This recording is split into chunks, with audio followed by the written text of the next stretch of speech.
بسم اللہ الرحمن الرحیم، السلام علیکم۔ میں ہوں عاشر تنویر اور آپ دیکھ رہے ہیں حق نیوز کا اسپیشل سیگمنٹ کرنٹ افیئرز۔ آج سب سے پہلے بات کریں گے کہ پاکستان کی قومی کرکٹ ٹیم کے کپتان بابر اعظم نے تمام فارمیٹ سے استعفیٰ دے دیا ہے۔ ان کے استعفے کی وجوہات کیا ہیں اور وہ کیا قواعد و ضوابط ہیں جن کو فالو کرتے ہوئے کوئی بھی کیپٹن پاکستان کی کرکٹ ٹیم سے استعفیٰ دے سکتا ہے یا دستبردار ہو سکتا ہے۔ ان کی حالیہ کارکردگی جو ورلڈ کپ میں رہی، انڈیا میں جس طرح سے انہوں نے پرفارم کیا، بلکہ بری طرح سے انہوں نے پرفارم کیا، اگر یہ کہیں تو یہ غلط نہیں ہوگا، اور پوری ٹیم کی کارکردگی ایز ہول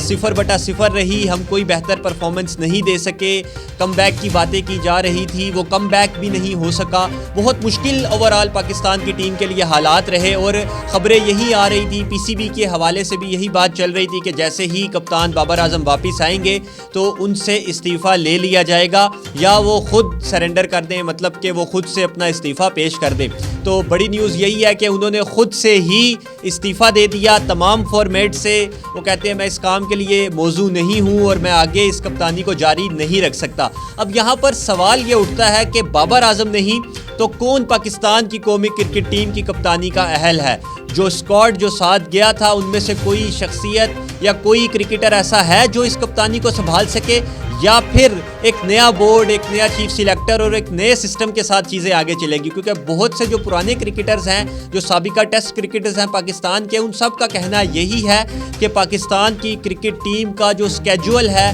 جو طریقہ کار ہے سلیکشن کا، اس کو بدلنا ضروری ہے۔ صرف چہرے بدلنے سے کچھ نہیں ہوگا، سسٹم کو اوورآل تبدیل کرنا بہت ضروری ہے۔ تو سب سے جو مضبوط امیدوار T20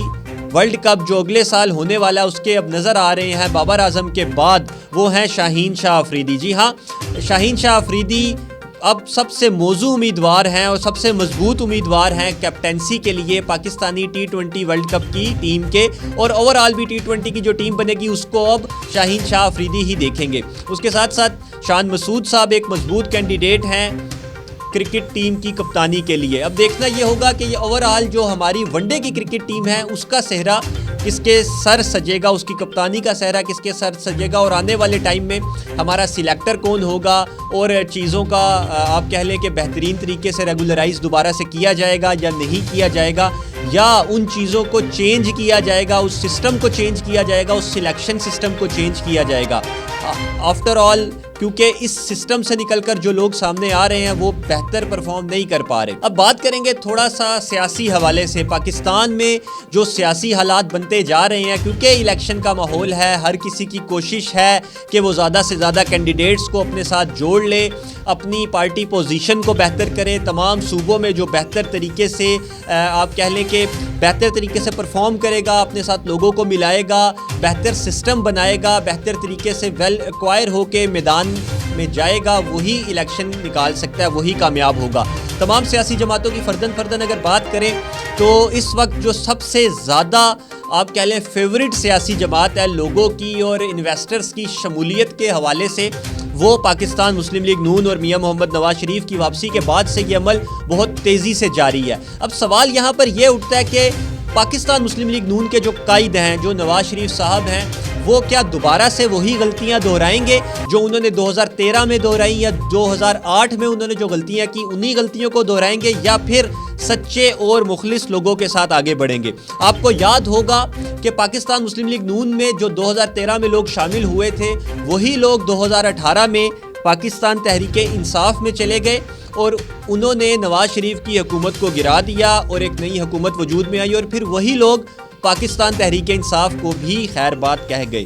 یہ وہ لوگ ہیں جن کو ہم سیاسی حوالے سے یہ بھی کہہ سکتے ہیں کہ یہ حالات دیکھ کر اپنے مستقبل کی سیاست کا فیصلہ کرتے ہیں۔ حالیہ دورے کی بات کی جائے تو پاکستان مسلم لیگ نون کے لیے as a party, as a political party تو وہ بہت شاندار دورہ ہے، کیونکہ انہوں نے وہاں جا کر کوئی ایسا سیاستدان نہیں رہا جو ان کی پارٹی میں شامل نہ ہوا ہو۔ بہت کم ایسے بڑے نام پاکستان کے بلوچستان کے رہ گئے ہیں جو ان کے ساتھ شامل نہیں ہوئے۔ پاکستان مسلم لیگ نون کے جو قائد ہیں نواز شریف، پاکستان مسلم لیگ نون کے جو صدر ہیں شہباز شریف اور پاکستان مسلم لیگ نون کی سینئر نائب صدر اور آپ کہہ لیں چیف آرگنائزر جو ہیں مریم نواز صاحبہ، یہ تینوں اس وقت بلوچستان میں موجود ہیں اور لوگوں کو دھڑا دھڑ اپنے ساتھ شامل کر رہے ہیں۔ کوئی خیال نہیں رکھا جا رہا کہ ان لوگوں کی سیاست کیسی ہے، ان لوگوں کی عوام میں خدمت کیسی ہے، ان لوگوں نے کیسا پرفارم کیا ہے۔ نہیں، اگر بڑے ناموں کی بات کی جائے تو باپ پارٹی کے بڑے بڑے نام چھوڑ کر باپ پارٹی کو یا تو مسلم لیگ نون میں شامل ہو گئے ہیں اور یا پھر انہوں نے مسلم لیگ نون کے ساتھ ایک الائنس بنا لیا ہے۔ جام کمال کی بات کریں، سلیم کھوسا کی بات کریں،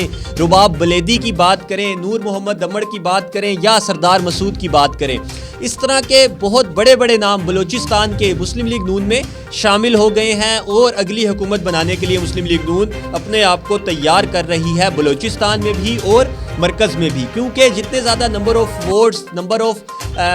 قومی اسمبلی کے امیدواران یا قومی اسمبلی کے ممبران زیادہ ہوں گے مرکز میں، ان کے لیے حکومت بنانا اتنا ہی آسان ہو جائے گا۔ اس کے ساتھ بات کریں تو یہاں پہ پی ٹی آئی کے دو بڑے نام، ایک سابق رکن قومی اسمبلی خان محمد جمالی صاحب بلوچستان سے مسلم لیگ نون میں شامل ہو گئے ہیں، اس کے علاوہ عاطف سنجرانی بھی مرکزی رہنما ہیں پاکستان تحریک انصاف کے، بلکہ مرکزی رہنما تھے، وہ بھی مسلم لیگ نون میں شامل ہو گئے ہیں۔ پیپلز پارٹی کے کچھ سابق سینیٹرز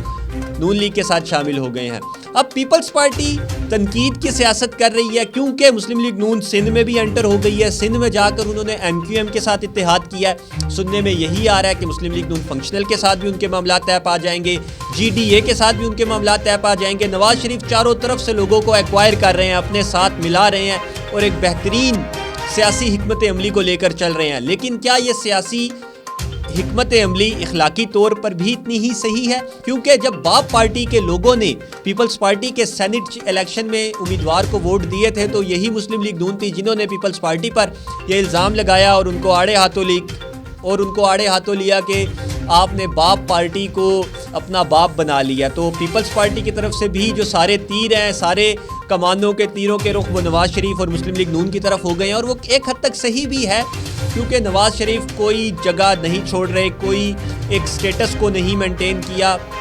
کوئی اخلاقی اقدار کا خیال نہیں رکھا جا رہا، سب کو اپنے ساتھ شامل کیا جا رہا ہے۔ یہاں پہ ایک اور بات بڑی دلچسپ یہ کہ مسلم لیگ نون کے بڑے نام نواز شریف صاحب سے ناراض ہیں، جس میں شاہد خاقان عباسی صاحب ہیں، جس میں سردار مہتاب عباسی صاحب ہیں، جس میں چودھری نثار علی خان جو پہلے ہی مسلم لیگ نون کو خیر بات کہہ چکے ہیں۔ یہاں پہ بات یہ میں کرنا چاہوں گا، اقبال ظفر جھگڑا صاحب کا نام بھی یہاں پر لینا میں ضروری سمجھتا ہوں۔ یہ وہ لوگ ہیں جنہوں نے مسلم لیگ نون کے لیے بہت کام کیا۔ نواز شریف ان کو منانے کے بجائے، ان کو راضی کرنے کے بجائے نئے لوگوں کو اپنے ساتھ شامل کر رہے ہیں، نئے چہروں کو اپنے ساتھ لے کر آ رہے ہیں۔ یہ چہرے سیاست میں تو پرانے ہیں لیکن مسلم لیگ نون کے لیے یہ چہرے نئے ہوں گے۔ اب پیپلز پارٹی نے اپنی جو حکمت عملی بنائی ہے وہ ساری تنقیدی سیاست کر کے ووٹ حاصل کرنے اور عوام کی توجہ حاصل کرنے کی کوشش کر رہے ہیں۔ اب سیاسی صورتحال تو یہ ہے، اس میں تھوڑا سا ایڈ یہ کروں گا کہ نواز شریف صاحب کو جس طرح عدالتوں سے ریلیف مل رہا تھا وہی ریلیف اب انہیں سیاسی میدان میں بھی ملتا ہوا نظر آ رہا ہے۔ اور آخر میں بات کریں گے کہ پاکستان میں جو اسٹاک ایکسچینج ہے وہ تو تیزی سے بڑھ رہا ہے، لیکن اس کے ساتھ ساتھ سونے کی قیمت بھی بڑھتی جا رہی ہے، پیٹرول کی پرائس بھی بڑھتی جا رہی ہے۔ جو سننے میں آ رہا تھا کہ 15 نومبر سے پیٹرول کی پرائس کم ہو جائے گی، مزید پیٹرول سستا ہوگا۔ ایک سابق وفاقی وزیر مصدق ملک نون لیگ سے جن کا تعلق ہے، انہوں نے بیان بھی دیا تھا کہ الیکشن سے پہلے پیٹرول مزید سستا ہوگا، تو ایسا ہوتا ہوا نظر نہیں آ رہا۔ پیٹرول مزید مہنگا ہونے کے امکانات ہیں۔ اس کے ساتھ ساتھ سونے کی قیمت میں بھی کوئی خاطر خواہ نہ ٹھہراؤ آ رہا ہے اور نہ ہی قیمت میں کمی ہو رہی ہے، بلکہ قیمت میں اضافہ ہی ہوتا چلا جا رہا ہے۔ اس صورتحال کو بھی دیکھنے کی ضرورت ہے کہ معاشی حوالے سے پاکستان کس طرف کھڑا ہے اور نئی آنے والی حکومت جس کی بھی ہوگی وہ پاکستان کو مضبوط معاشی نظام دینے، مضبوط معاشی سسٹم دینے میں کس حد تک کامیاب ہو سکتی ہے۔ اس کے ساتھ ہی اپنے ہوسٹ عاشر تنویر کو اجازت دیجیے۔ اللہ حافظ۔